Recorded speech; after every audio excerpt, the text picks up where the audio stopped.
آیت نمبر ہے 78۔ بسم اللہ الرحمن الرحیم۔ الحمد للہ رب العالمین، والصلاة والسلام على سید الانبیاء والمرسلین وعلى آلہ واصحابہ اجمعین۔ اما بعد فاعوذ باللہ من الشیطان الرجیم، بسم اللہ الرحمن الرحیم۔ وَإِن كَانَ أَصْحَابُ الْأَيْكَةِ لَظَالِمِينَ فَانْتَقَمْنَا مِنْهُمْ وَإِنَّهُمَا لَبِإِمَامٍ مُبِينٍ وَلَقَدْ كَذَّبَ أَصْحَابُ الْحِجْرِ الْمُرْسَلِينَ وَآتَيْنَاهُمْ آيَاتِنَا فَكَانُوا عَنْهَا مُعْرِضِينَ وَكَانُوا يَنْحِتُونَ مِنَ الْجِبَالِ بُيُوتًا آمِنِينَ فأخذتهم الصيحة مصبحين فما أغنى عنهم ما كانوا يكسبون وما خلقنا السماوات والأرض وما بينهما إلا بالحق وإن الساعة لآتية فاصفح الصفح الجميل إن ربك هو الخلاق العليم۔ صدق الله مولانا۔ وَإِن كَانَ أَصْحَابُ الْأَيْكَةِ لَظَالِمِينَ، اور جھنڈ والے اصحاب الایکہ وہ ظالم تھے۔ فَانْتَقَمْنَا مِنْهُمْ، ہم نے پھر ان سے انتقام لیا۔ اصحاب الایکہ یہ جھنڈ والے کون ہیں؟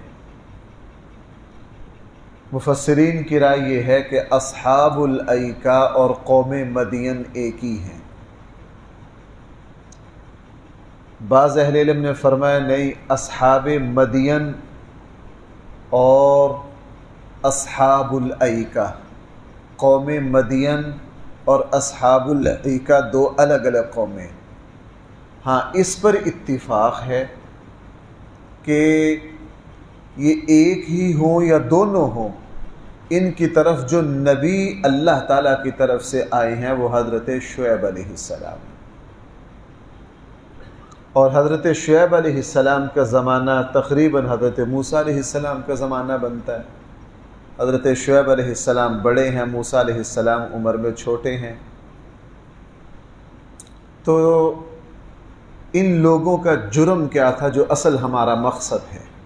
قرآن جس عبرت کے لیے اس واقعہ کو میرے اور آپ کے سامنے بیان کر رہا، اس قوم کا، قوم مدین کا، اصحاب الایکہ کا جرم یہ تھا کہ انہوں نے بندوں کے حق کو، حقوق العباد کو ضائع کیا۔ بھائی ذرا آپ اس پر توجہ دینا،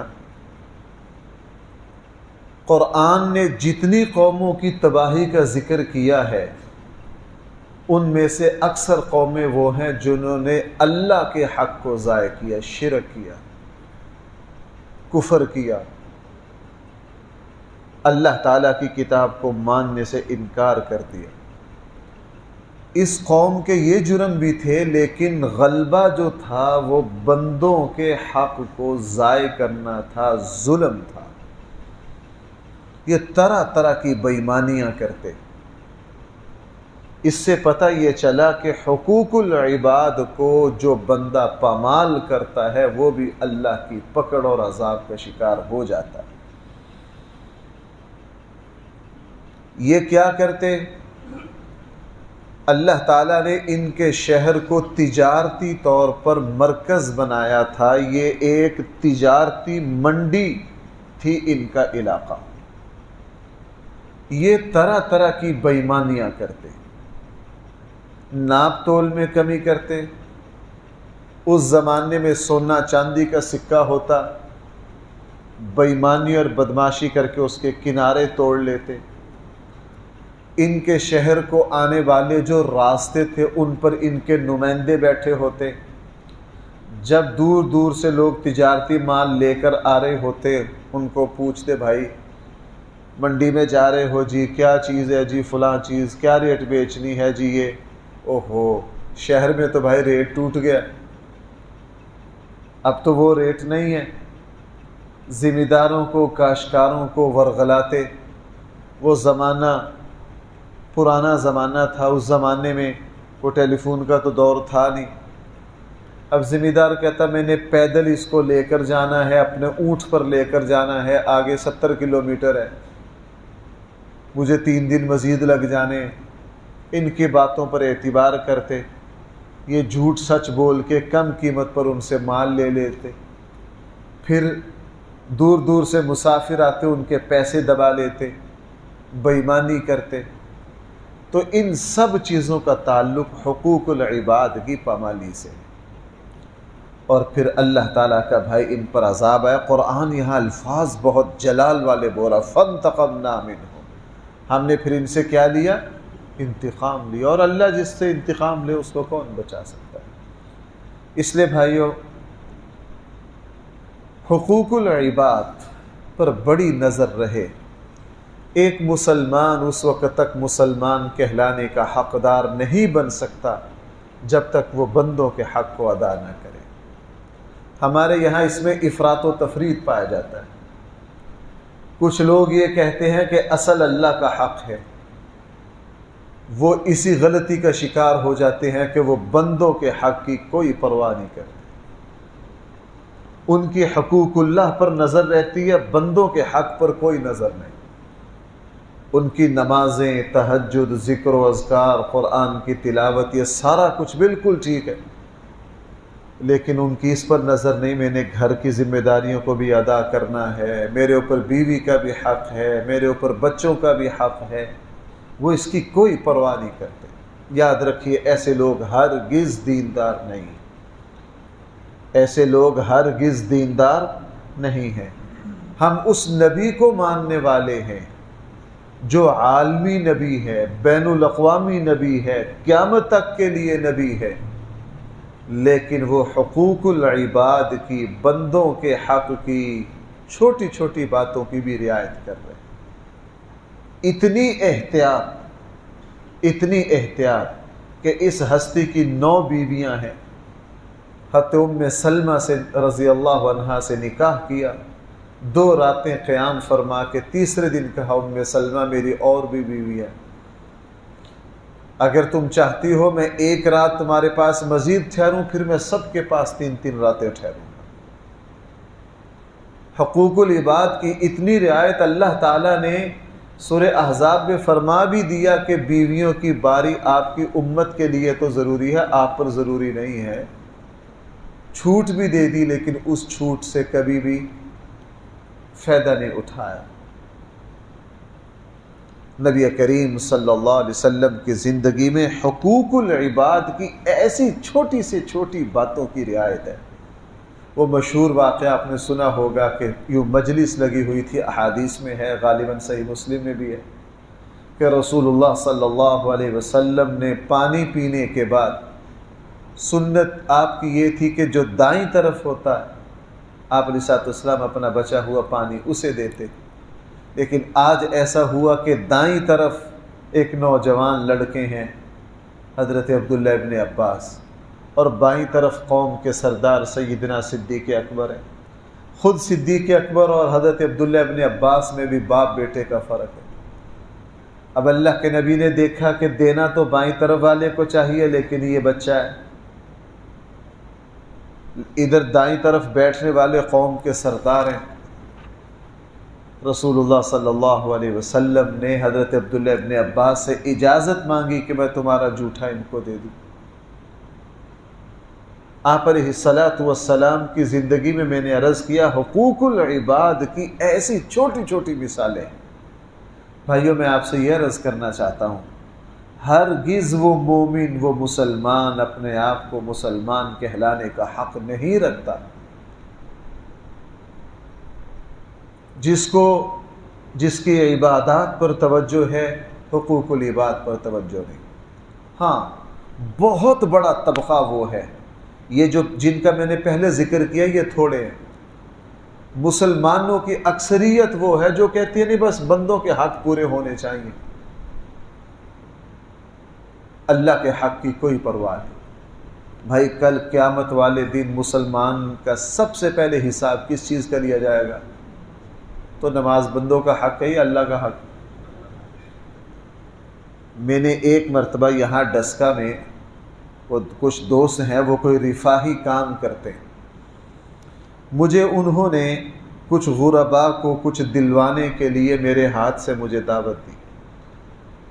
ان کا ایک ذمہ دار آیا، اس نے ماشاءاللہ، مجھے اس چیز سے بہت نفرت ہے بھائیوں، اور یہ چیز واقعتاً اسلام اور مسلمانوں کو نقصان دے رہی ہے کہ دین کی کسی ایک چیز کی اہمیت کو بیان کرتے ہوئے دین کی دوسری چیز کی اہمیت کو کم کر دینا، اس کی اجازت نہیں۔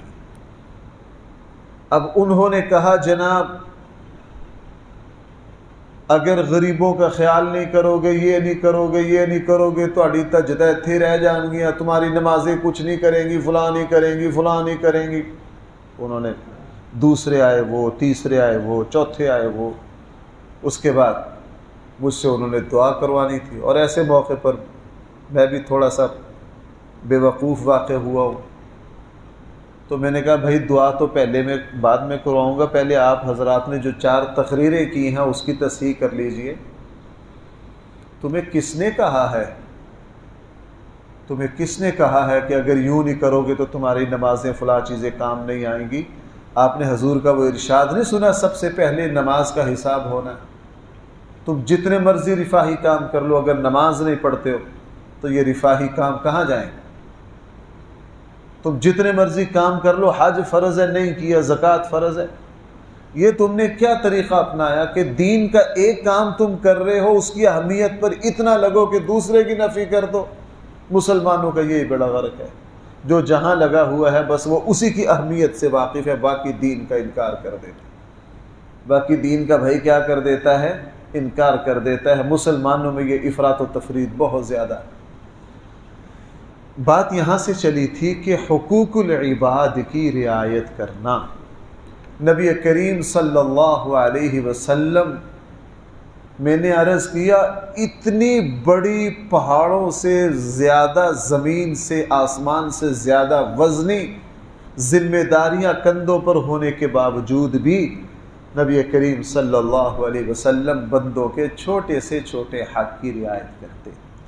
قوم مدین اور اصحاب الایکہ کے واقعہ میں میرے اور آپ کے لیے عبرت ہے کہ ہم نے جہاں اللہ کے حق کو ادا کرنا ہے وہاں بندوں کے حق کو بھی ادا کرنا ہے۔ مسلمان اس میں کوئی، پاکستان کے ایک گم نام اور بہت بڑی شخصیت ہوئے ہیں، تقریباً ان کا فیض پوری دنیا میں ہے، انہوں نے تقریباً 60 سال قرآن پڑھایا اور اللہ نے ان کو اتنا مقبول کیا تھا۔ خود میرے جو حفظ کے استاد ہیں وہ بھی انہی کے شاگرد تھے، وہ ہمارے دادا استاد ہیں اور دل میں ان کا بڑا احترام ہے۔ دن رات قرآن پڑھاتے تھے، لیکن خود ان کے شاگردوں سے میں نے براہ راست سنا کہ ان کو گھر کے حق کا کوئی پتہ نہیں، گھر کے حق کا کوئی پتہ نہیں، گھر کے خرچے کا کوئی پتہ نہیں۔ مہینہ مہینہ مدرسے میں بیٹھے پڑھاتے رہتے تھے، شہر میں گھر کا مہینہ مہینہ گھر نہیں جاتے تھے۔ تو جناب یہ دین میں کمی ہے، ایسے بندے کو ہم پوری طرح سے دیندار نہیں کہہ سکتے۔ اس لیے ہم جس طرح اللہ کے حق کی رعایت کرتے ہیں، ہم نے رشتہ داروں کے حق کی بھی رعایت کرنی ہے، پڑوسیوں کے حق کی بھی رعایت کرنی ہے، ماتحتوں کے حق کی بھی رعایت کرنی ہے، بیوی بچوں کے حق کی بھی رعایت کرنی ہے۔ اگر ہم کاروباری ہیں، ہماری دکان پر کوئی کام کرنے آتا ہے، اس کے حق کی بھی رعایت کرنی ہے۔ حق اللہ اور حق العبد، یہ جو دو باتیں ہیں، یہی تو ہمارا دین ہے۔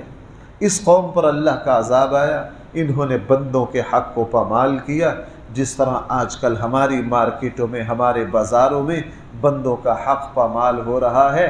ہمارے یہاں ہر طرح کی بےایمانی، ظلم، ناپ تول میں کمی، میں اس موقع پر یہ بات جب بھی اصحاب مدین کا واقعہ ذکر کرتا ہوں ساتھ اس بات کا بھی ذکر کرتا ہوں کہ نبی کریم صلی اللہ علیہ وسلم کی دعا نے مجھے اور آپ کو بچا رکھا ہے، وگرنہ ہم اصحاب مدین قوم مدین سے آگے نکلے ہوئے ہیں۔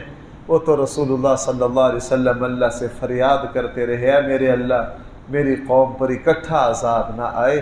اب ہمارے یہاں عذاب کی شکلیں بدل گئی ہیں، اب عذاب چہروں کے مسخ ہونے کا، ایک ہی مرتبہ قوم کو تباہ کرنے کا عذاب نہیں آئے گا، اب ہمارے یہاں جو عذاب آئے گا وہ بے سکونی کا آئے گا، لا علاج بیماریوں کا آئے گا، اچانک موتوں کا آئے گا، بے برکتی کا آئے گا، رزق کی تنگی کا آئے گا، بد امنی کا آئے گا، ظالم حکمرانوں کا آئے گا۔ بھائی یہ سارے عذاب ہمارے اوپر چل رہے ہیں کہ نہیں؟ یہ سارے عذاب چل رہے ہیں۔ ہم کہتے ہوئے ان قوموں کو اللہ نے پکڑ لیا، اللہ کی ہم سے کیا رشتہ داری ہے، اس نے ہمیں کچھ نہیں کہا، اس کی کسی سے کوئی رشتہ داری نہیں، اس کے پیمانے طے ہیں، اس کے پیمانے طے ہیں۔ جو قوم یہ ناپ تول میں کمی کرے گی، بے ایمانی کرے گی، وعدہ خلافی کرے گی، جھوٹ بولے گی، اللہ ان کی برکتوں کو چھین لیں گے، اللہ ان کے یہاں مہنگائی کے عذاب مسلط کر دیں گے، اللہ جل جلالہ امن چھین لیں گے، اللہ جل جلالہ دلوں کے سکون چھین لیں گے، وہاں موتیں اچانک آئیں گی، وہاں اولادیں نافرمان ہوں گی، وہاں رزق کی تنگیاں ہوں گی۔ بھائی یہ سارے عذاب چل نہیں رہے ہمارے اوپر، یہ سارے عذاب موجود ہیں۔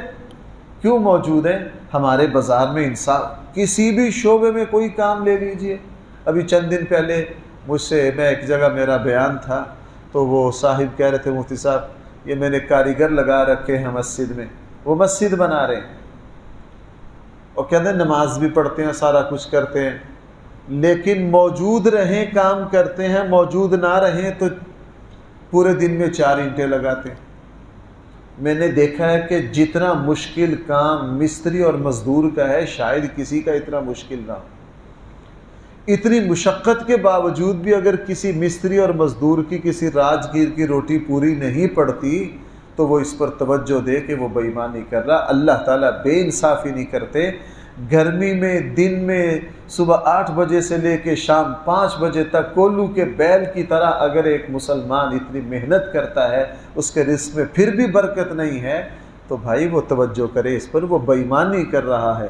اگر وہ بے ایمانی کر رہا ہے اس کی وجہ سے اس کا رزق پورا نہیں پڑ رہا، وگرنہ اللہ تعالیٰ اپنے بندوں کی اتنی محنت کو کبھی بھی ضائع نہیں کر سکتے۔ ہم تو اس گرمی میں 4 اینٹیں پکڑائیں تو ہم تو نڈھال ہو جائیں، ہم تو آدھا گھنٹہ کام نہیں کر سکتے۔ آپ لوگ اتنا کام کر رہے ہو، اتنا خون پسینہ بہا رہے ہو، تو بھائی پھر بھی اگر آپ کی روزی روٹی پوری نہیں ہو رہی تو اس پر توجہ کرو، کہیں بددیانتی تو نہیں ہے۔ بہرحال قرآن نے فرمایا وَإِنْ كَانَ أَصْحَابُ الْأَيْكَةِ، جھنڈ والے جو تھے لَظَالِمِينَ، یہ جو قوم مدین تھی ان کے بستی کے پاس ایک بہت بڑا درختوں کا ایک جنگل تھا، وہاں یہ اپنی شرکیہ عبادت کیا کرتے تھے، اس لیے ان کو اصحاب الایکہ کہا۔ فَانْتَقَمْنَا مِنْهُمْ، ہم نے پھر ان سے انتقام لیا۔ وَإِنَّهُمَا لَبِإِمَامٍ مُبِينٍ، یہ ساری کی ساری قومیں مشہور راستے کے اوپر واقع۔ وَلَقَدْ كَذَّبَ أَصْحَابُ الْحِجْرِ الْمُرْسَلِينَ، یقیناً جھٹلایا حجر والوں نے، پتھر والوں نے نبیوں کو۔ اس سے مراد حضرت صالح علیہ السلام کی قوم ہے، قوم سمود مراد ہے۔ قرآن ان کو دوسری جگہ بھی حجر کہہ رہا ہے۔ انہوں نے نبیوں کو جھٹلایا، آئے تو ان کے پاس ایک نبی ہیں لیکن قرآن کہہ رہا ہے انہوں نے سارے نبیوں کو جھٹلایا۔ بھائی اس سے پتہ یہ چلا کہ اگر کسی قوم نے ایک نبی کو جھٹلایا، چونکہ سارے نبیوں کی دعوت ایک ہے، تو ایک نبی کو جھٹلانا حقیقت میں سارے نبیوں کو۔ اور بھائی اگلی بات جو میں پہلے بھی بیان کرتا ہوں وہ میرے اور آپ کے لیے بڑی سکون کی ہے۔ اس سے پتہ یہ چلا کہ کسی ایک نبی کی پورے طور پر تصدیق کرنا حقیقت میں تصدیق کرنا ہے سارے نبیوں کی، اور وہ نبی ہیں امام الانبیاء صلی اللہ علیہ وسلم۔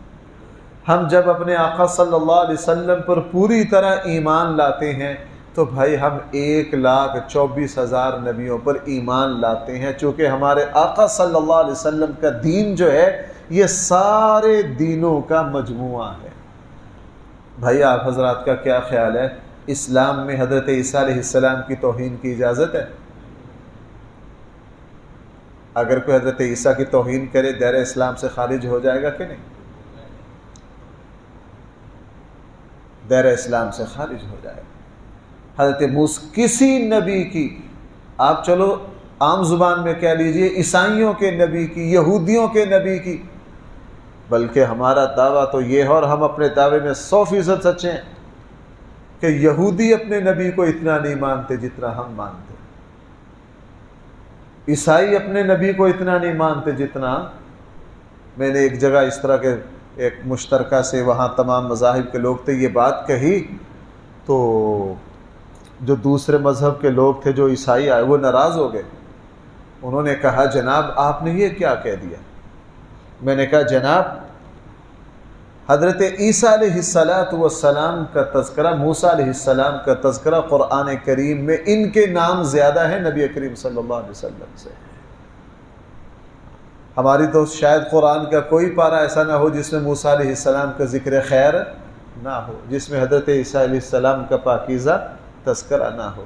اس لیے ہمارا اللہ کی توفیق سے ہم جب نبی کریم صلی اللہ علیہ وسلم پر ایمان لائے تو بھائی ہم ایمان لے آئے کن پر؟ سارے، چونکہ ہمارے ہاں گستاخی کی گنجائش ہی نہیں۔ ابھی کل پاکستان اس میں سینٹ میں ایک بل منظور ہوا ہے صحابہ اکرام اور اہل بیت کی توہین کا، اہل سنت کو کوئی پریشانی نہیں۔ اس لیے اہل سنت کی کسی جماعت، کسی گروہ، کسی فرقہ کو کوئی پریشانی، چونکہ ان کے یہاں گستاخی کی اجازت ہی نہیں ہے، گستاخی کی اجازت ہی نہیں ہے۔ رسائل و مسائل میں ہے، مولانا مودودی صاحب سے کسی نے سوال کیا کہ ایک شخص صحابہ اکرام کو برا بھلا کہتے ہیں، آیا وہ گناہ گار ہیں یا نہیں؟ مولانا مودودی صاحب نے صرف ایک لائن کا جواب دیا کہ جو صحابہ اکرام کو برا بھلا کہتا ہے، آپ کہہ رہے ہو کہ وہ فاسق و فاجر ہے، مجھے تو اس کے ایمان میں شک ہے،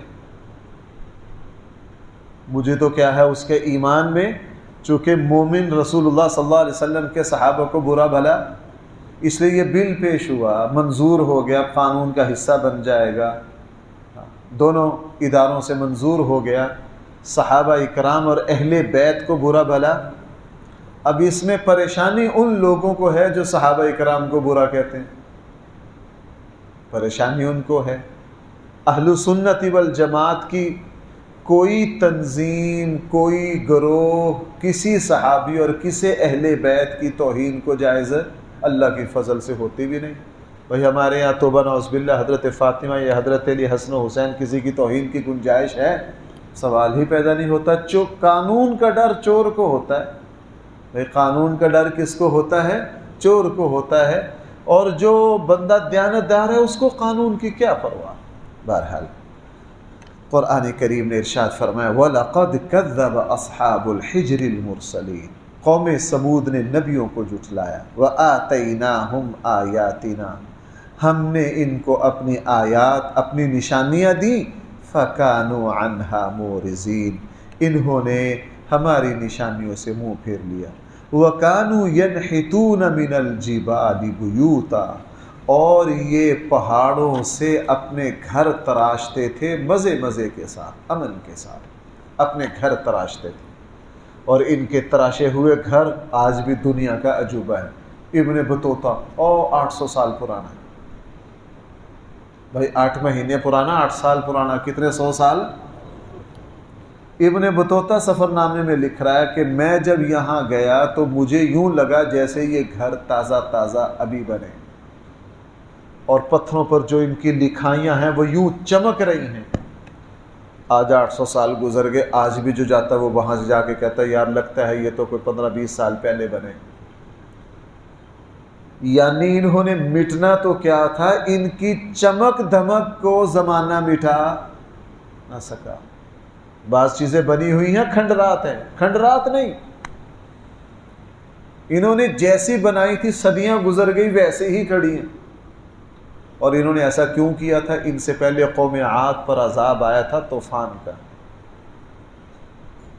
بھائی کیا آیا تھا؟ آندھی چلی تھی نا قوم، انا ارسلنا علیہم ریحا صرصرا، ان کو اللہ تعالیٰ نے ہوا طوفان کا عذاب آیا تھا۔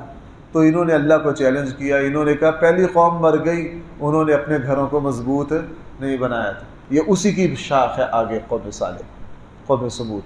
انہوں نے کہا جناب ہم ایسے گھر بنائیں گے کہ آندھی ہمارا کچھ طوفان بارش ہمارا کچھ بگاڑ نہ سکے گی، اور واقعتاً ظاہراً انہوں نے ایسے گھر بنائے۔